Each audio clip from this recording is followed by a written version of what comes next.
बच्चों बात कर रहे थे यूनिट 3 पर, जिसमें हम डिस्कस कर रहे थे भारतीय अर्थव्यवस्था के सामने वर्तमान चुनौतियां। देखिए, भारत एक गतिवान देश है, विकास की ओर अग्रसर देश है, और हमारे देश के सामने बहुत सी चुनौतियां हैं। उसमें अगर हम बात करते हैं, एक चुनौती है ह्यूमन पावर, क्योंकि एक देश के आर्थिक कल्याण, उत्थान और विकास में महत्वपूर्ण भूमिका जो निभाती है उस देश की सक्षम और कार्यशील जनसंख्या पर है। इसलिए पर्याप्त श्रम शक्ति, पर्याप्त जन संसाधन का होना भी एक देश के लिए अत्यंत आवश्यक है।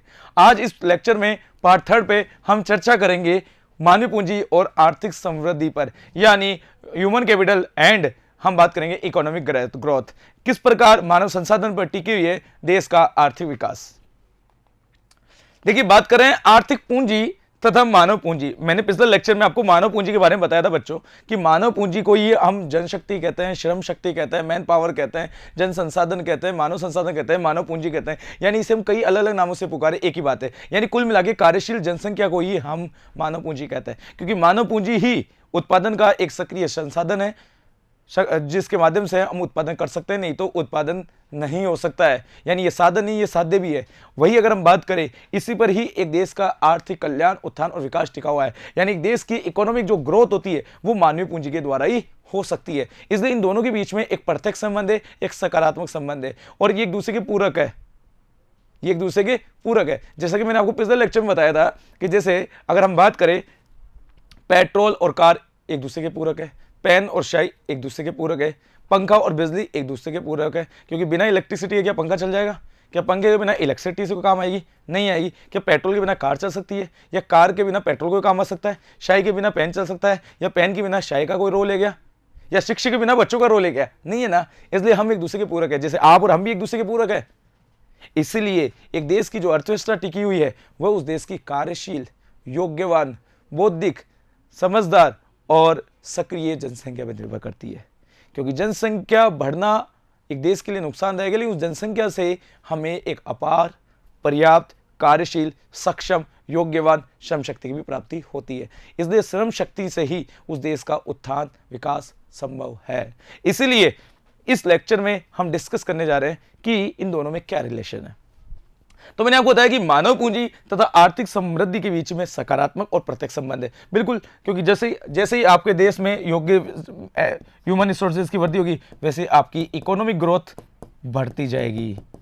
इसलिए एक देश की जो इकोनॉमिक ग्रोथ है वो उस देश की एचआर पे डिपेंड करती है, ह्यूमन रिसोर्सेज पे डिपेंड करती है। वही अगर हम बात करें, आर्थिक समृद्धि की प्रक्रिया को ये गति प्रदान करता है। साथ ही मानव पूंजी और आर्थिक समृद्धि एक दूसरे के पूरक भी है। वही अगर हम बात करें, जितना उस देश में मानव पूंजी का स्तर ऊंचा होगा उतना ही उस देश की आर्थिक समृद्धि ऊंची होगी। जैसे एग्जांपल देखें हम अमेरिका की। आज अमेरिका में एक अच्छा ह्यूमन पावर है, वहाँ पे क्योंकि वहाँ शिक्षा कम है, शिक्षित जनसंख्या ज़्यादा है, योग्यवान जनसंख्या ज़्यादा है, एबिलिटी ज़्यादा है, वहाँ हर व्यक्ति सक्षम है। वो आराम से वहाँ पे हर व्यक्ति नेट चला लेता है, मोबाइल चला लेता है, लैपटॉप चला लेता है, कंप्यूटर चला लेता है, एजुकेटेड है, समझदार है, हर छोटे मोटे काम खुद कर सकता है। इसलिए वहाँ पे एक्टिव पॉपुलेशन ज़्यादा है, वर्किंग पॉपुलेशन ज़्यादा है, मैन पावर अच्छा है, और इसीलिए आज उस देश का इकोनॉमिक ग्रोथ भी हम लोगों से ज़्यादा है, हमारे देश से ज़्यादा है। इसीलिए किसी भी देश का अगर मैन पावर का लेवल ऊंचा है तो उस देश की इकोनॉमिक ग्रोथ ऑटोमेटिक उसका लेवल ऊपर होता जाएगा। आगे हम बात करें, देखिए कैसे, क्योंकि मानव पूंजी को बढ़ाने के लिए हर देश प्रयास करता है, हम भी करते हैं, भारत भी करता है, दुनिया के बहुत से देश इस पे काम करता है, क्योंकि उत्पादन का जो सक्रिय साधन होता है वो श्रम ही होता है। इसलिए हर देश अपने देश में एक योग्य, सक्षम, गतिवान, कार्यशील जनसंख्या की प्राप्ति चाहता है, और इसके लिए वो प्रयास भी करता है। जैसे शिक्षा को बढ़ोतरी करता है, स्वास्थ्य में बढ़ोतरी करता है, और अन्य तरह की प्रशिक्षण, सूचना आदि चीज़ों को प्रयास करता है। अब इन चीज़ों को करने से उसको क्या फायदा होगा? अगर वो ये सब व्यय करता है, क्योंकि एक तरह का ये खर्च है। आपने देखा होगा, पढ़ाई हम लोग कराते हैं, कोई एमबीए कराता है, कोई एमबीबीएस करवाता है, कोई आईआईटी कराता है। इन पढ़ाई में हमारे बहुत से पैसे खर्च होते हैं, लेकिन ये पैसा इसलिए खर्च करते हैं ताकि व्यक्ति का टैलेंट इंक्रीज हो। कोई आईआईटी करता है, कोई बीटेक करता है, और एमबीबीएस की पढ़ाई करता है 2 साल 5 साल, कोई एमबीए बनकर तैयारी करता है, कोई डॉक्टरी की तैयारी करता है, और आज आप देखो वो लोग अनुभव आता है, उनमें नॉलेज होता है, और आज वो कहाँ से कहाँ पहुँच गए। इसलिए जो सक्षम पॉपुलेशन मिलती है उनमें इनका अहम रोल होता है। और इन चीज़ों से जब ये व्यय करने से हमें क्या होगी? उसकी उत्पादकता में वृद्धि होगी।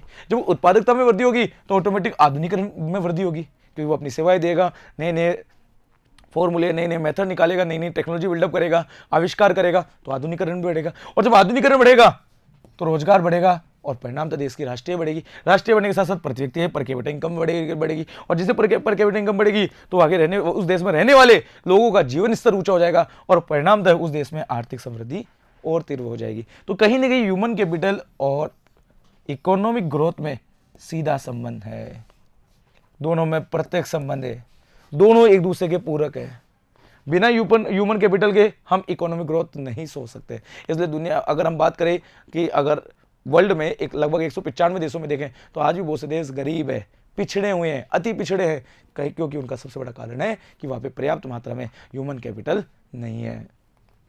आगे हम बच्चों हम बात करें, कुशल तथा प्रशिक्षित जो श्रमिक होते हैं उनकी संख्या में वृद्धि होगी तभी तो उत्तम मानव कौशल की प्राप्ति होगी। उससे आपको अच्छे डॉक्टर्स मिलेंगे, शिक्षक मिलेंगे, इंजीनियर मिलेंगे, अच्छे बिजनेसमैन मिलेंगे और आपके आसपास आप वृद्धि देखोगे। आपके आसपास वृद्धि होने से देश में इकोनॉमिक बढ़ेगी, ग्रोथ बढ़ेगी।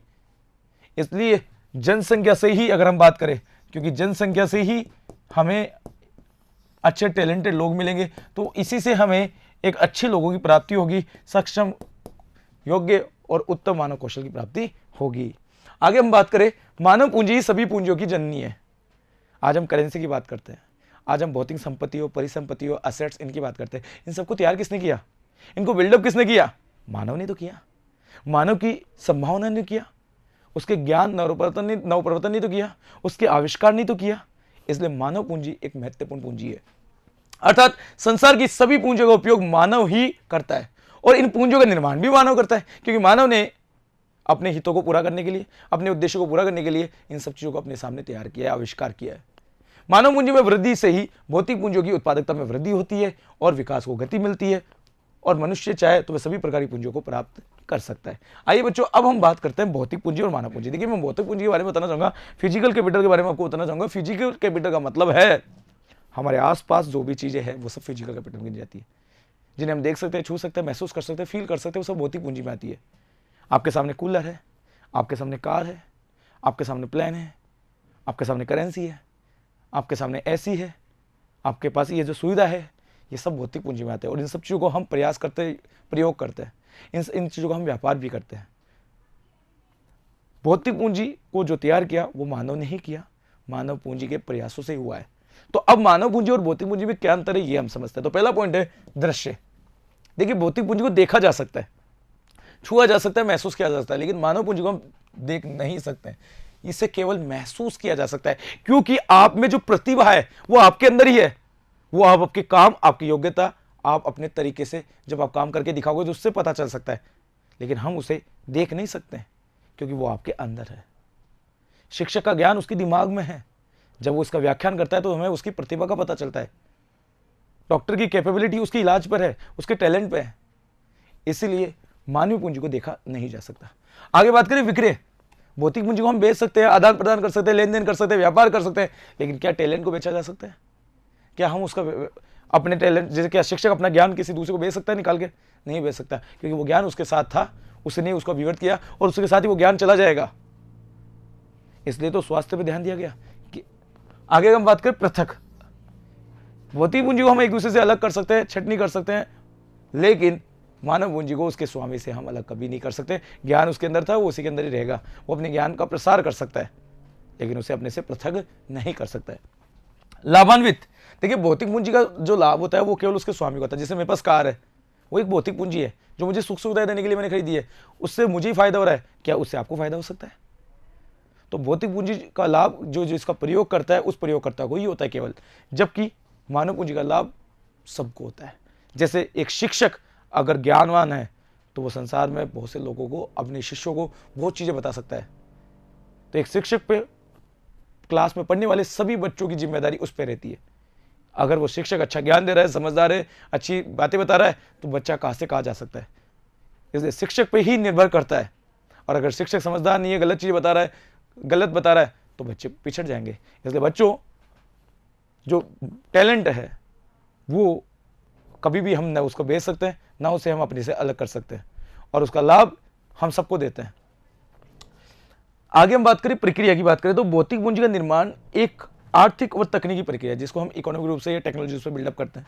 क्योंकि आर्थिक रूप से हम इनकम कमाने के लिए भी हम आविष्कार करते हैं, तकनीकी रूप से तैयार करते हैं। जबकि मानव पूंजी के निर्माण की बात करें तो एक सामाजिक प्रयास, जो समाज में रहकर एक अच्छे वातावरण में अच्छे लोगों से मिलकर अच्छी शिक्षा लेकर हम इसको तैयार करते हैं, ये हमारे संस्कारों की बदौलत है। इसलिए हमारी प्राथमिक शिक्षा में होती है, फिर उसके बाद मिडिल शिक्षा होती है, हायर एजुकेशन होती है, कॉमर्शियल एजुकेशन होती है, और हम कहाँ से कहाँ पहुँच जाते हैं। और इस तरह से हम हमारे करियर को बिल्डअप करते हैं। हमारे में से अच्छे डॉक्टर बनते हैं, हमारे में से अच्छे वकील बनते हैं, हमारे में से अच्छे चार्टर्ड अकाउंटेंट बनते हैं, इंजीनियर बनते हैं। तो ये एक सामाजिक परिदृश्य पर निर्भर करती है, अच्छे संस्कारों पर निर्भर करती है, जो हमें कहाँ से कहाँ पहुँचाती है। तो बच्चों, आज इस चैप्टर में हमने ह्यूमन रिसोर्सेज के महत्व जाने, उसकी विशेषता जानी, उसकी भूमिका जानी, उसकी बाधाएं जानी, और भौतिक पूंजी और मानव पूंजी में अंतर जाने। तो इसके साथ ये चैप्टर कंप्लीट हुआ और फाइनली निष्कर्ष, हर देश आज निर्धन से विकासशील और विकास से विकसित की ओर पहुंचे तो कहीं न कहीं अपने सक्षम, कार्यवान, गतिवान, ऊर्जावान, प्रेरित, प्रोत्साहित श्रम शक्ति के आधार पर पहुंचे।